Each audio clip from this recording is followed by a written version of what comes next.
ವಿಜಯಪುರ ಜಿಲ್ಲೆಯ ಬಸವನ ಬಾಗೇವಾಡಿ ಪಟ್ಟಣದ ವೀರಕ್ತ ಮಠದಲ್ಲಿ ರುದ್ರಮುನಿ ಶಿವಯೋಗಿಗಳ ಸರಣೆ ಮತ್ತು ಮುರುಗೇಂದ್ರ ಸ್ವಾಮೀಜಿ ಪ್ರಥಮ ಪುಣ್ಯಾರಾಧನೆ ಹಾಗೂ ಧರ್ಮಸಭೆ ಕಾರ್ಯಕ್ರಮ ನಡೆಯಿತು.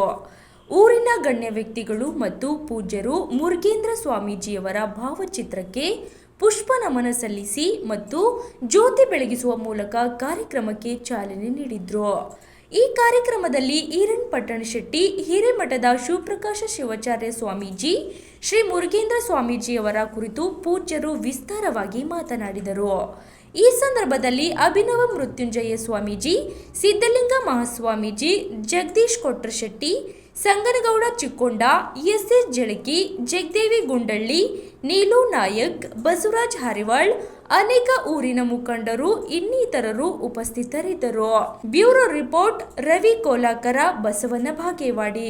ನಮ್ಮ ಭವನೆಯನ್ನ ದೂರ ಮಾಡೋದಕ್ಕಾಗಿ ಪುಣ್ಯ ಸ್ಮರಣೆಯನ್ನ ಮಾಡುವಂತ ಅವ್ರು ನೆನೆಯುವಂತ ಈಗ ನಿಮಗೆಲ್ಲರ ಕೈಯ ಕಾರ್ ಗಾಡಿ ಅಂತ ತಿಳ್ಕೊಡ್ರಿ.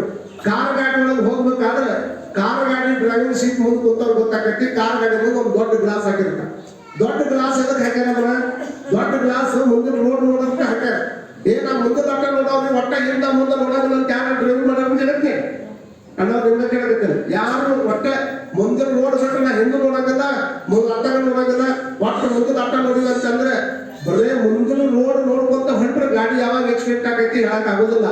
ಅದಕ್ಕೆ ತಿಳ್ಕೊಂಡು ಸೈಡ್ ಕೊಟ್ಟಿರ್ತಾರ. ಎಡಕರ ನೋಡ್ಬೇಕು, ಬಲಕರ ನೋಡ್ಬೇಕು. ಎಡಕ್ಕೂ ನೋಡಕ್ ಆಗ್ಲಿಲ್ಲ, ಬಡಕ್ಕೂ ನೋಡಕ್ ಆಗ್ಲಿಲ್ಲ ಅಂದ್ರೆ ನೆಟ್ ನಡು ನಿನ್ ಮುಂದೆ ಒಂದು ಸೆಂಟರ್ಗೆ ಒಂದು ಗ್ಲಾಸ್ ಆಗಿರ್ತಾರ. ವಿಚಾರ ಮಾಡ್ಕೊಂಡು ಹೋಗ್ತಿದ್ದೀನಿ. ಯಾಕೆ ಹೇಳಕತ್ತೀನಿ ಅಂದ್ರೆ ನಿಮ್ಮ ಗಾಡಿ ರೋಡಿನೊಳಗೆ ಬಹಳ ಚಂದ ಹೋಗ್ಬೇಕಾಗಿತ್ತು ಅಂದ್ರೆ ದೊಡ್ಡ ಗ್ಲಾಸ್ನಾಗ ಬರೀ ಮುಂದಿನ ಅಟ್ಟ ನೋಡ್ಕೊಂತ ಹೊಂಟ್ರೆ ಅದು ಯಾವಾಗ ಹೋಗಿ ಆಕ್ಸಿಡೆಂಟ್ ಆಗ್ತದೆ ಹೇಳಕ್ ಆಗಂಗಿಲ್ಲ. ಆಕ್ಸಿಡೆಂಟ್ ಆಗಬಾರ್ದು ಅಂತಂದ್ರೆ ಎಡಕ್ಕೆ ಯಾವ ಬರಾಕತ್ತಾನ, ಬಲಕ್ಕೆ ಯಾವ ಬರಾಕತ್ತಾನ, ಹಿಂದೆ ಯಾವ ಬರಾಕತ್ತಾನ, ಇದನ್ನ ನೋಡ್ಕೊಂಡು ಯಾವ ಹೊಕ್ಕಾನ ಅವ ಮಾತ್ರ ಗುರಿ ಚಂದ ಹೋಗಿ ತಲುಪಕ್ಕೆ ಹೆಂಗ್ ಸಾಧ್ಯ ಐತಲ್ಲ.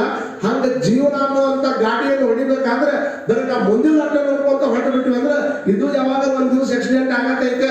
ಅದನ್ನ ಬಿಟ್ಟು ಹಿಂದೆ ನನಗೆ ಯಾರು ಆಶೀರ್ವಾದ ಮಾಡ್ಯಾರ, ನಮ್ಮನ್ನ ಯಾರು ಮುಂದೆ ಕಳ್ಸಕ್ ಪ್ರಯತ್ನ ಪಟ್ಟಾರಂತ ಹಿಂದಿನ ಆಜು ಬಾಜು ಇದ್ದಿದ್ದು ಯಾವ ತಲೆಯಾಗಿ ಇಟ್ಕೊಂಡು ಮುಂದೆ ಹೋಗ್ತಾರ ಅವ ಮಾತ್ರ ಗುರಿ ಮುಟ್ಟಕ್ ಸಾಧ್ಯ ಐತೆ ಅನ್ನುವಂತ ಕಾರಣಕ್ಕೆ ಪೂಜ್ಯ ಗುರುಗಳು 6 ತಿಂಗಳ ಕಾಲ ಪುರಾಣ ಹೇಳುವಂತಹ ತಾಕತ್ತು ಯಾರಿಗಾದ್ರೂ ಇತ್ತು ಅಂತಂದ್ರೆ ಅದು ಮುರುಗೇಂದ್ರ ಮಹಾಸ್ವಾಮಿಗಳಿಗೆ ಮಾತ್ರ ಅನ್ನೋದನ್ನ ನೀವೆಲ್ಲ ಕೂಡ ಅರ್ಥ ಮಾಡ್ಕೋಬೇಕು. ಬಹುಶಃ ಎಲ್ಲರೂ ಕೂಡ ಮಾತಾಡ್ತಾರೆ, ಆದ್ರೆ ಬೆಡಗಿನ ವಚನಗಳನ್ನು ಬಿಡಿಸುವಂತಹ ಶಕ್ತಿ ಬೇಕಲ್ಲ. ಒಬ್ಬೊಬ್ಬರಲ್ಲಿ ಒಂದೊಂದು ಕಲಾ ಇರ್ತದೆ. ಈಗ ಕರ್ಣ ಹಸಿಗೆ ಅನ್ನುವಂತಹ ಪ್ರವಚನ ಅಂದಾಗ ನಮಗೆ ನೆನಪಿಗೆ ಬರೋದು ಯಾರು? ವಚನಶಿಲಾ ಮಂಟಪದ ರುವರಿಗಳಾದ ಚನ್ನ ಬಸವ ಅಪ್ಪಗಳು. ಬಸವ ಪುರಾಣ ಅಂದಾಗ ನಮಗೆ ನೆನಪಿಗೆ ಬರೋದು ಯಾರು? ಮುರುಗೇಂದ್ರ ಮಹಾಸ್ವಾಮಿ. ಅದರೊಳಗೂ ಸಹಿತ ಅಲ್ಲಮ ಪ್ರಭುಗಳ ಬೆಡಗಿನ ವಚನಗಳನ್ನ ಅವ್ರ ಬಾಯಿ ಒಳಗೆ ಕೇಳಬೇಕು ನಾವು. ಅವ್ರು ಯಾವಾಗೋ ಒಂದು ಕಡೆ ಮಾತಾಡೋದನ್ನ ಕೇಳಿದ್ದೆ, ಮುಳ್ಳಿಗೆ ಮುಳ್ಳು ಹಚ್ಚಿ ಬರಕ್ ಹೋಗುದು ಅಂತ ಹೇಳ್ತಿದ್ರು ಅವರು.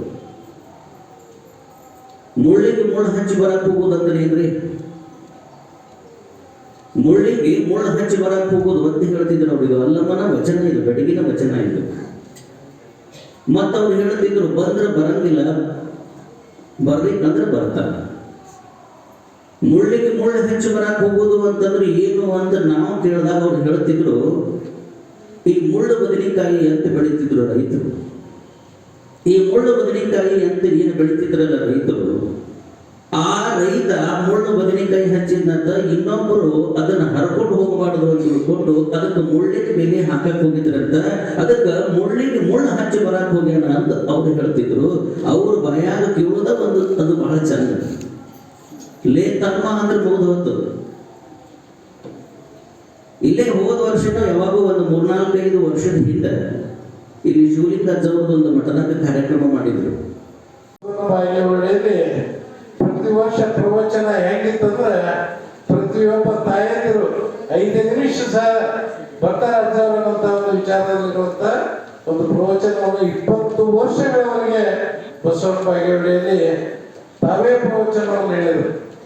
6 ತಿಂಗಳವರೆಗೆ ಬಸವಣ್ಣನ ಪ್ರವಚನವನ್ನು ಹೇಳಿದಾಗ 6 ತಿಂಗಳವರೆಗೆ ಎಷ್ಟೊಂದು ಜಾಗೃತಿಯಾಗಿ ಬಸವನ ಬಾಗೇವಾಡಿ ಜನರಿಗೆ ಅಣ್ಣ ಬಸವಣ್ಣನ ಬಗ್ಗೆ ಸಾಕಷ್ಟು ವಿಚಾರಧಾರೆಗಳನ್ನು ನಡೆಸಿಕೊಟ್ಟಂತ ಪೂಜ್ಯರು ಯಾರಾದ್ರೆ ಅದು ಮುರುಗೇಂದ್ರ ಪೂಜ್ಯರು ಅಂತ ನಾನು ಹೇಳಬೇಕಾಗ್ತಾ ಇದೆ. ಆಮೇಲೆ